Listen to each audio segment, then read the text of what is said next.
கர்த்தருடைய வசனம் அபூர்வமா இருந்தது, பிரத்யட்சமான வசனம் இருந்தது.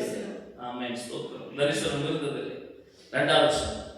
ஒரு நாள் ஏலி தன்னுடைய ஸ்தானத்திலே படுத்துக் கொண்டிருந்தான். அவன் பார்க்க கூடாதபடிக்கு அவருடைய கண்கள் இருள் அடைந்திருந்தது. தேவனுடைய பெட்டி இருக்கிற கர்த்தருடைய ஆலயத்தில் தேவனுடைய விளக்கு அணைந்து போகும் முன்னே சாமுவேலும் படுத்துக் கொண்டிருந்தான். அதாவது சாமுவேல் எங்க படுத்துக்குவான் தெரியுமா? சர்ச்சில். எங்க? சர்ச்சில் தேவனுடைய விளக்க பத்த வச்சுட்டு அங்க அவனுடைய வேலை என்ன தெரியுமா? சாமுவேலுடைய வேலை என்ன தெரியுமா? எண்ணெய் கம்மியாகவே கூடாது. என்ன அந்த விளக்கு எரிஞ்சிட்டே இருக்கணும். ஆசிரியர் கூடாதுங்கிற விளக்கு எரிஞ்சிட்டே இருக்கணும். அதெல்லாம் ரெடி பண்ணிட்டு விளக்கெல்லாம் ஊத்திட்டு அணைந்து போகும் முன்னே அந்த வசனம் சொல்லுவாங்க, அணைந்து போகும் முன்னே படுத்துக் கொள்வார். விளக்கு அணைக்க மீன் காலையில பத்த வச்சிடணும். ஒருவேளை அணைஞ்சாலும் அணையும். சீக்கிரமா அவன் படுத்து. நான் நினைக்கிறேன் அவன் அந்த சின்ன பிள்ளை படுக்கிறதுக்கு கூட தேவாலயத்துல தான் தரையில படுத்திருக்கான் பிள்ளை. நல்லா புரிஞ்சுக்கீங்க. ஏலி தன்னுடைய ஸ்தானத்திலே படுத்துக் கொண்டிருந்தான். ஏலி எங்க படுத்துனா? அவன் பார்க்க கூடாதபடிக்கு அவனுடைய கண்கள் இருளடைந்தது. அவன் வசதியா தன்னுடைய ஸ்தானத்தை தான் கட்டளை சொகுசா படுத்திருக்கார். யாரு? யார் ஏலி? ரொம்ப முக்கியம். ஏன்னா அப்பதான் நம்ம தாட்ஸ் வரும். ஏன்னா நாளைக்கு நமக்கு ஒரு பேச நம்ம தாட்ஸ் வேணும்ல. கர்த்தருக்கு ஆமென். தன்னுடைய ஸ்தானத்துல போய் படுத்திருக்கானா? பிள்ளைங்க ஊதாரி பிள்ளைகளை பெற்று விட்டுட்டு, ஆனா உண்மையா ஒரு பிள்ளை இருக்கிறான். அவன் எங்க படுத்திருக்கிறான்? சர்ச்சில். அவன் எப்படி படுத்திருக்கிறான்னா, அவனுக்கு ஒரு நல்ல பெட்ஷீட் இருந்துச்சு, நல்ல தலகாணி இருந்துச்சுன்னு சொல்லல. தன் ஸ்தானத்துல படுத்திருக்கான்னா அவனுக்கு எல்லா வசதியும் அங்க இருந்துச்சு.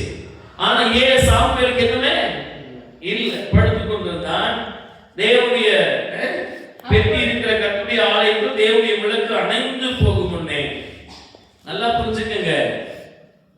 சர்ச்சுக்கு வர உங்களுக்கு எல்லாம் சாதகமா இருக்கணும்னால படுக்கை, தலகாணி, பெட்ஷீட் வேலை முடிச்ச உடனே அதுவும் நமக்கு சாதகமா இருக்கும். அதுவும் நமக்கு சாதகமா இருக்கும் அப்படின்னு நம்ம நினைக்கிறோம்னா தேவனுக்கு சித்தமானபடி வாழவே முடியாது. தேவனுக்கு சித்தம் தேவனுக்கு சித்தமானபடி வாழவே முடியாது. அல்லேலூயா. எதுவுமே சாதகமா இல்லை. எந்த சூழ்நிலை சாதகமா இல்ல. ஒரு பிள்ளையை கொண்டு வந்து சர்ச்சில் விட்டுட்டா அவன் மனசாட்சியே இல்லாத. யாரு? என்ன மனசாட்சி இல்லை? நான் கேட்டேன், கொடுத்தாரு, எப்படி இருந்தா எனக்கு நல்லா வச்சுக்கோ, ஆண்டவர் கொடுத்தேன், அவ்வளவுதான், முடிஞ்சு போச்சு. அந்த குழந்தை கொண்டு போட்ட உடனே பால் மறந்த உடனே கொண்டு வந்து போட்டா அழகா ஓடி விளையாடிட்டு இருப்பான் நான் நினைக்கிறேன். ஷர்ட் மட்டும் வருவாள். என்ன வருவாள்? ஏன் வருஷத்துக்கு ஒரு 2 பெட்ஷீட் எடுத்து கொடுத்தா கொஞ்சம் பேர் பல என்ன? இல்ல போட்டு நிக்கர் எடுத்து கொடுத்தா கொஞ்சம் பேர் பல என்ன? ஒரே ஒரு சட்டை. அது எவ்வளவு பெரிய சட்டை? எவ்வளவு வருஷம் அழகா சொல்லுவாங்க, சின்ன சட்டை. அவ்வளவுதான், இருந்து மாட்டிட்டு போயிடுவா. திரும்ப தூக்கிடுவான் போறதுல போயிடுவோம். எதுவுமே சாதகமா இல்லை. அதுக்கப்புறம் அவருக்கு படுக்கிறதுக்கு இடம் கூட வசதியா இல்லை. படுக்க இடம் கூட வசதியா இல்லை. அல்லேலூயா. பாஸ்டர் கூட கை காமிச்சு பேசுறது இல்லை, ஒன்றும் தெரியாது, குருட. பாஸ்டரும் சாதகமா இல்லை, பாஸ்டர் பிள்ளைகளும் சாதகமா இல்லை. எல்லாமே முடிஞ்சிச்சு. இப்படிப்பட்ட நேரத்தில் நீங்க இருப்பீங்களா சபையில? இருப்பீங்க. எப்படி பாஸ்டர் போல பேசிட்டேவா இருப்போம். கண்ணு தெரியாத வந்தாலும் அப்படின்னு சொல்லிட்டே இருக்கு. கரெக்டா? கண்ணு தெரியாத வந்தாலும் சொல்லுவோமா இல்லையா? ஆனா சாமுவேல் ஒரு வார்த்தை சொல்லல. அந்த நாட்கள்ல தரிசனம் இல்ல, வசனம் இல்ல, அபூர்வமா இருந்துச்சு. என்ன சொல்லுவோம்? அந்த ஆளு பிரசங்கம் பண்ணல, ஜெபம் பண்றதுக்கு சொல்லுவோமா? ஸ்பெஷலா பாஸ் பாஸ்டர் பொண்டாட்டி பத்தி நீங்க சொல்லவே இல்லை. அவன் என்ன தொழில் பண்ணிருந்தான்னு தெரியல. இன்னும் அந்த ஏரியோட பொண்டாட்டி இருக்கால, சர்ச்சுக்கே வர மாட்டான். என்ன பண்ண மாட்டா? சொல்லுவோமா சொல்ல மாட்டோமா? சொல்லுவோமா சொல்ல மாட்டோம்? 1000 குறை. ஆனா சாமுவேல் பிள்ளைன்னா இவ்வளோ சூழ்நிலையிலும் எதை பத்தியும் பேசல தெய்வ சமூகம். அதனால அவனை கொண்டு வந்து தெளிவா விட்டு போயிட்டாங்க. ஆண்கிட்ட கேட்கணும், ஆண்களுக்கு கொடுத்தாரு. இங்க உட்கார்ந்து உங்களை பார்த்து கேட்கிறேன். 10 நிமிஷத்துக்கு எனக்கு நேரம் உங்களை பார்த்து கேட்கிறேன். நீங்க எவ்வளவு சூழ்நிலையை பாக்குறீங்க தெரியுமா? ஆலயத்துக்கு வரது ஒருத்தர்கிட்ட கேட்ட, ஏன் வந்து சர்ச்சுக்கு வரல? சுடுதண்ணி காயல் கால, இது ஒரு காரணம். சுடுதண்ணி காயல்ங்கிறது ஒரு காரணம். ஏன் ஆராதிக்கல? வண்டி இல்லை. இங்கிருந்து 4 மணிக்கு அவங்க சொந்த வேலைகளுக்கு போறதுலாம் வண்டி இருக்கும். ஆனா சர்ச்சுக்கு வந்து என்ன இருக்காது? வண்டி இல்லை. தேவ பிள்ளைகளே, எல்லாம் உனக்கு சாதகமா இருந்தா நீ கர்த்தருடைய ஆலயத்துக்கு வரணும்னா நீ வராத. நீ வர்றது தேவ சித்தமே இல்லை. எல்லாமே எனக்கு ஆப்போசிட்டா இருக்கு, ஆனா நான் தேவனை ஆராதிக்க வருவேன் அப்படிங்கிறதான் தேவ சித்தம். அல்லேலூயா. எந்த சூழல் சாதகமா இல்லை, ஆனா நான் கர்த்தரை ஆராதிக்கணுமே.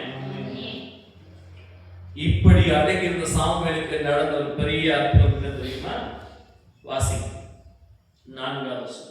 அப்பொழுது கர்த்தர் சாமுவேலை கூப்பிட்டார். அதற்கு அவன், இதோ இருக்கிறேன் என்று சொல்லி ஏலியினிடத்தில் ஓடி, இதோ இருக்கிறேன், என்னை கூப்பிட்டீரே என்றான்.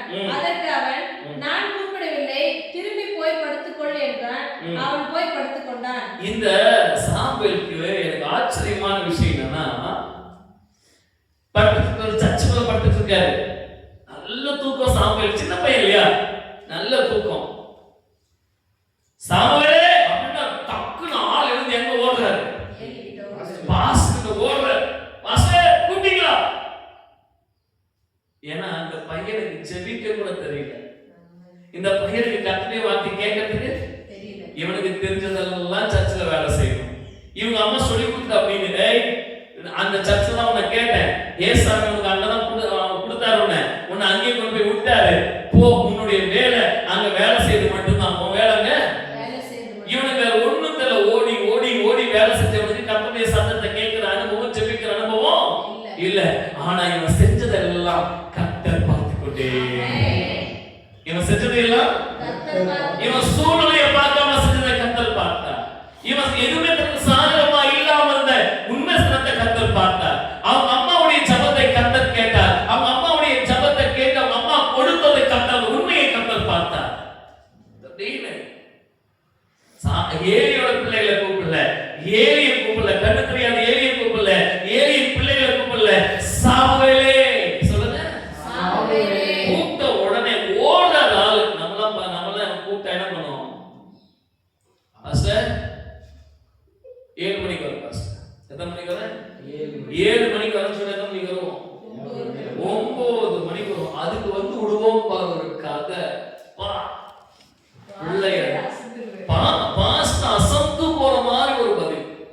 இவன் அப்படி இல்ல, கேட்ட உடனே ஓடி. நீங்களா என்ன சொல்லுவீங்க? இந்த குருடன் சொல்லு. இந்த குருடன் வேலையே இல்லை. எப்பா பார்த்தாலும் திருப்பூர்ல முடியும், ஆந்திரால முடியும், பெங்களூர்ல முடியும். இவனை யார் தொடர்பு சொல்றது முடியும்? இவனை யார் தொடர்பு சொல்லி ஆண்டவர் சொன்னார். இவன் தொடங்குவான், நம்மளை கூப்பிடுவான், நம்ம போயிடுவோம். அதுவும் நம்ம தான் செலவு பண்ணிப்போம். அவரா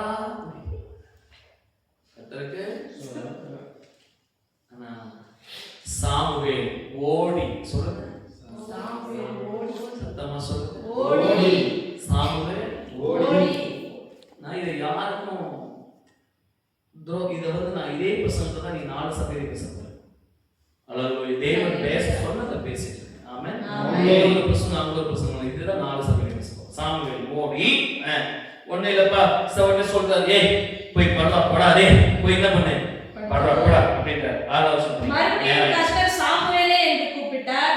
அப்பொழுது சாமுவேல் எழுந்திருந்து ஏலியினிடத்தில் போய், இதோ இருக்கிறேன், என்னை கூப்பிட்டீரே என்றான். அதற்கு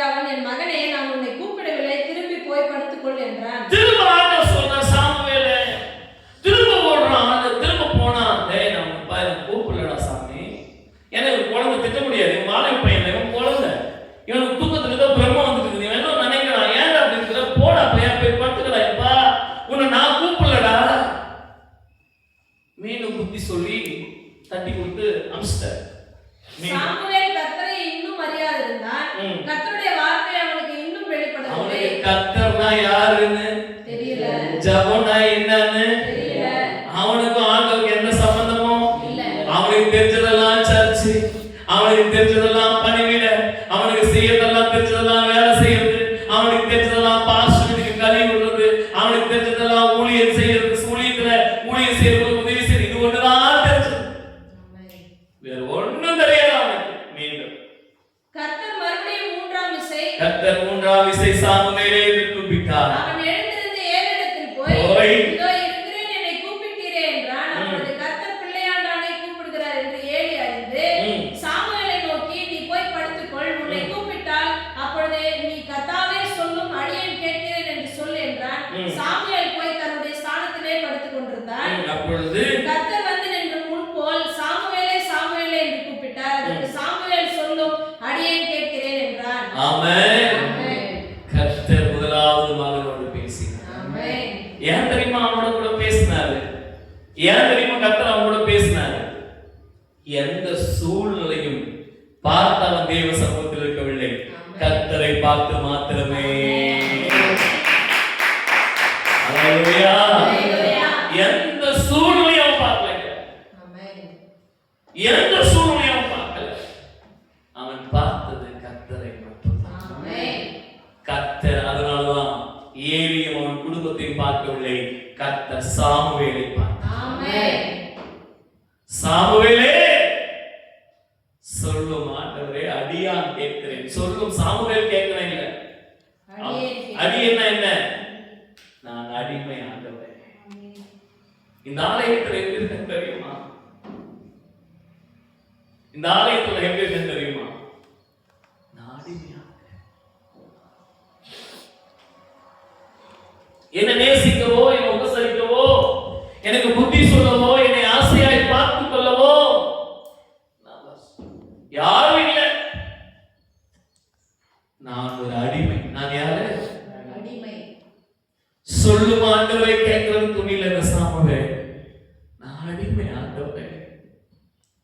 ஆண்டவர் எதிர்பார்க்கிற சாமுவேலா ஏன் நீ இருக்கக்கூடாது? ஆண்டவர் எதிர்பார்க்கும் சாமுவேலா ஏன் நீ இருக்கக்கூடாது? ஆண்டவரே, எனக்கு எல்லாம் சாதகமா, சபையில் உள்ளவங்க எல்லாம் சாதகமா இருந்தாலும் ஆலயத்துக்கு வந்து உட்கார்ந்து சொன்னா உன்னை கர்த்தர் பார்த்து கூட பேச மாட்டாரு. எதுவுமே சாதகமா இல்லாட்டி போகணும், நான் தேவ சமூகத்துக்கு வரணும். நான் தேவனை பார்த்திருக்கிறேன். ஏலிக்கு முன்பாக கர்த்தருக்கு பணிகளை செய்தார். நான் கர்த்தருக்கான தேவாலயத்தில் நிற்கிறேன். ஆமென். அல்லேலூயா. தெரியுமா சாமுவேல் எப்படி வளர்ந்தான் தெரியுமா? கடைசியா நான் சொல்லி முடிக்க விரும்புறேன். 19 வருஷம் சாமுவேல் வளர்ந்தான், கர்த்தர் அவனோடு கூட இருந்தார். அவர் தம்முடைய எல்லா வார்த்தைகளிலும் ஒன்றையாகிலும் தரையிலே விழுந்து போக விடவில்லை. ஆமென். சாமுவேல் கர்த்தருடைய தீர்க்க தரிசனம் தான் என்று தான் முதல் பெயர் செபா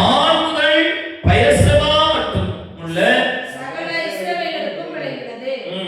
கர்த்தர் பின்னும் சீலோவிலே தரிசனம் தந்தருளினார். கர்த்தர் சீலோவிலே தம்முடைய வார்த்தையினாலே சாமுவேலுக்கு தம்மை வெளிப்படுத்தினார். ஆமென். நல்ல சாமுவேல் வளர்ந்தான், கர்த்தர் அவனோடு இருந்தார். அவர் தம்முடைய எல்லா வார்த்தைகளும் ஒன்றாகிலும் தரையிலே விழுந்து விடவில்லை. கவனிங்க, சாமுவேலுடைய வார்த்தைய ஒண்ணு கூட, சாமுவேல் பேசுற ஒரு வார்த்தையை கூட கர்த்தர் என்ன செய்யலையாம்? கீழே விழுந்து போகவில்லை. கீழே விளையாம பார்த்துட்ட. என் புள்ள பேசியிருக்கான், அவன் செய்த தியாகம் ரொம்ப பெருசு. ஊழியர்களுக்காக, சபைக்காக என் புள்ள செய்த தியாகம் ரொம்ப பெருசு. அவன் பேசுற ஒரு வார்த்தையை கூட கீழே விழக்கூடாது. கர்த்தர் தாங்கி பிடித்தார். சாமுவேலுடைய வார்த்தை யார் தாங்கி பிடிச்சது? கர்த்தர் தாங்கி பிடித்தார். கை தட்டுங்க.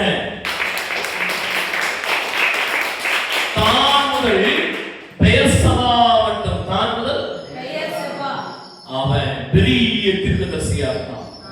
இமய முதல் குமரி வரை உன்னை குறித்து பேசப்படும்.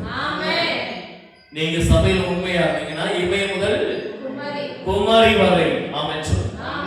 ஆமென் சொல்லுங்க. இமய முதல் குமரி வரை உன்னை பத்தி பேசப்படணும்னா நீங்க சாமுவேலா. நான் ரொம்ப ஷார்ட்டா சாமுவேலை பத்தி சொல்லிருக்கேன். அவன் சபையில வளர்ந்ததுக்கோ வாழ்ந்ததுக்கு சாதகமா எதுவுமே இல்லாம இருந்தது. சொல்லுங்க, எதுவுமே இல்லாம இருந்தது. அவனுக்கு சாதகமா இருந்தவர் கர்த்தர் மாத்திரம். ஆமென். கர்த்தர் கூட அவன் சாதகமா இருக்குன்னு ஒரு முறை கூட என்ன பண்ணல, சொல்லல. ஆனா ஒரு நாள் வந்து கூப்பிட்டா, சாமுவேலே சொல்லும் ஆண்டவரே அடையா கேட்கிறேன். ஆமென். ஹalleluya. அவனை அதுக்கப்புறம் வளர்த்தார். கர்த்தர் அவனோடு கூட இருந்தார். ஏலி பிள்ளைங்க வளரல, ஏலியோட மனைவி வளரல. ஆனா சாமுவேல் வளர்ந்தான். ஆமென். சாமுவேல் வளர்ந்தான். தான் முதல் பெயர்சபா மட்டும் இமய முதல் குமரி வரையிலும் அவனை கர்த்தர் வல்லமையாய் கர்த்தர் அவனை அவன் ஒருத்தன் தீர்க்கதரிசி. அந்த பட்டணத்துல கர்த்தருடைய வார்த்தை கொண்டு போற ஒரு பெரிய தீர்க்கதரிசி சாமுவேலை பார்த்து உலகம் அறிந்தது. தேவனின் அன்பான தேவ பிள்ளைகளே, கர்த்தருடைய வார்த்தை கேளுங்கள், சபையில் அடங்கி ஊழியக்காரர்கிட்ட சொல்லுகிற வார்த்தைகளுக்கு கர்த்தருக்கு முன்பாக நின்று வேலை செய்யுங்கள். நீங்க ஊழியக்கார வார்த்தை கீழே விடலன்னு வைங்க, கர்த்தர் உங்க வார்த்தை கீழே விடவே மாட்டார். ஊழியக்கார வார்த்தை சொன்ன உடனே ஆண்டவரே ஊழியக்கார வார்த்தையை நான் நிறைவேற்றணும்னு சொல்லி நீங்க நினைத்தீங்கன்னா, நீங்க பேசுற ஒரு வார்த்தை கூட கர்த்தர் கீழே விடாம உண்மையா இருக்கு. கர்த்தருடைய ஆசீர்வாதம் வீடு வந்து சாமுவேல சபை கண்டுக்கல, சாமுவேல ஏலியோட சபை கண்டுக்கல. புரியுதா சொல்றது? அவங்க பிள்ளைங்க கண்டுக்கல, சபையில ஜனங்கள்